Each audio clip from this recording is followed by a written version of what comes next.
Undocumented pregnant migrant women are being charged thousands of pounds for using the NHS in England and so are not coming forward for care. That's according to a report from the group Maternity Action. They say women are being wrongly denied free care and NHS trusts are failing to write off debts for those who should be exempt from charging. Using information passed to us by Maternity Action, Newsnight has been examining the use of debt collection companies to chase money the NHS says it is owed. And following our inquiries, a debt collection firm used across the NHS has issued an unreserved apology for the language used in its letters. Here's our health correspondent, Deb Cohen.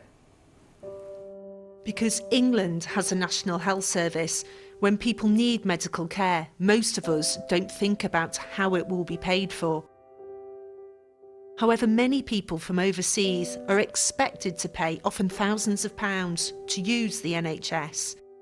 There are meant to be safeguards to ensure nobody is wrongly charged for treatment and that those in need of urgent care always receive it. These rules are meant to protect some of society's most vulnerable, including its pregnant women. But are they? Using information passed to us by the group Maternity Action, Newsnight has been examining the treatment of women being chased for money the NHS says it's owed. Following our inquiries, a debt collection agency used by the health service has apologised unreservedly for wrongly telling women that debts will prevent them from being allowed into the UK in future. 3 years ago, Nima was delivered by the NHS, but not on it. Her mother Anne now has leave to remain here, but at the time she didn't, and she faces a bill of £6,000 for Nima's birth. No, you like this one. What's this? But it's what happened 5 years earlier that demonstrates just how the laws introduced by ministers can be hostile to some at a time of crisis. The baby I lost, her name is Kaima. She was born on the 20th of March 2013 at 9:20 a.m. the fateful day, which also became a day of pain that I can't even forget. She died in my arms. In 2013, Anne was working and living in Nigeria. She came to the UK briefly to see the baby's British father, while 5 months pregnant. But while here, disaster struck. Just under 24 weeks into her pregnancy, she gave birth to a baby who did not survive. I said, but she's still alive. They gave her to me. She literally died in my hands. And then while still the baby was still in my hand, it wasn't even up to 2 hours. The supposed overseas coordinator or person, I don't know who she is, came in and said, oh, if you're using our bed, I hope you know you're going to pay. The rules on charging are aimed in part at preventing people from overseas deliberately coming here to give birth on the NHS for free. Anne is still being chased for £1,600 for the baby she never took home. But really, this is about even more than the way women not entitled to free care who have used the NHS are treated. It's also about the decisions taken by those women who think they should get free care but are worried they'll face charges. The government guidance around maternity charging pulls, perhaps understandably, in two directions. On the one hand, it says no one must ever be denied or have delayed maternity services due to charging issues.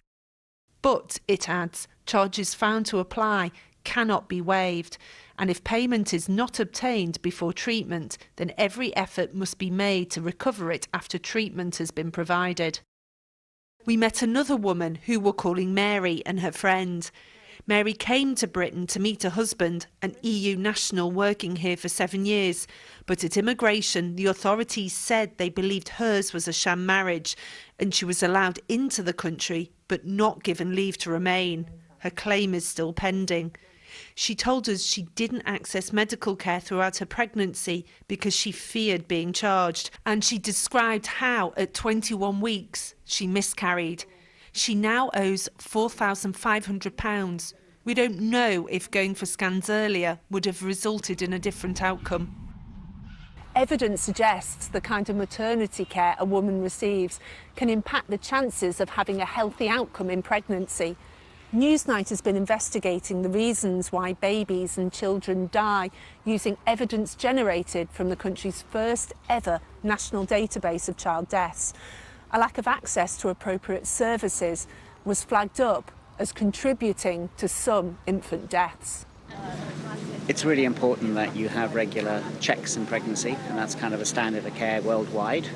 And if there's an acute problem, then it's really important to access services immediately, same day, because there are many scenarios where acute management will make a big difference and turn around the outcome. Government rules compel NHS trusts to chase up debts, and unpaid cases may be passed to debt collection agencies. Maternity Action put Newsnight in touch with a woman who we're calling June. She had just fled a violent relationship, she was destitute, and her pregnancy was considered high risk because of a past stillbirth. She received a letter from a firm called CCI Credit Management regarding a £4,600 debt. CCI Credit Management boasts that 75% of NHS hospital trusts and health boards are clients. They say they combine exceptional service, highest recovery ratios and the best value for money solutions with zero reputational risk.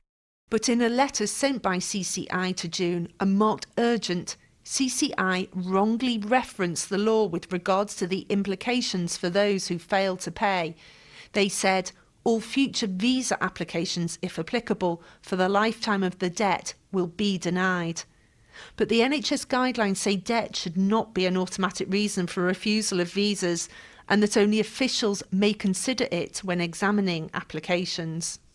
The letter goes on to say debts can affect asylum applications. It says if you have an asylum or residency application with the Home Office, the outstanding account will be taken into a consideration, which may affect your legal status to remain in the UK. But the government's guidelines are clear that is not the case. I was really scared. I can't tell you how stressed I was. I kept going on the internet searching about this stuff. It was really stressful. The Trust dropped the charges after Maternity Action contacted them. But more broadly, the charity says there are trusts who have refused to write off debts for those who are destitute or on very low incomes, despite guidance saying they can be. They also say some trusts show poor understanding of the domestic violence provisions.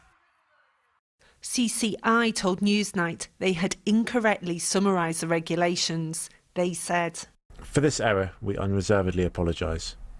Please be assured that we are currently reviewing all communications with NHS overseas visitors in order to ensure that there can be no repetition of this mistake, and that further training is being provided to our teams." I think NHS trusts need to take safeguarding really seriously, and this is a safeguarding issue where a debt collection company is giving the wrong legal advice, wrong legal information to women, which has an effect on their health and the health of their unborn child. It is an extremely serious issue, and we would say that NHS trusts must take responsibility for the debt collection agencies and the messages that they're giving to women. Don't show me egg here. Anne works as a security guard when a friend is able to offer childcare help. The NHS struggles to recoup much of the money it says it is owed. Despite her work, Anne remains a long way from being able to clear her debts. Deb Cohen reporting. We approached the Department of Health and Social Care to respond to our story, but it declined to do so.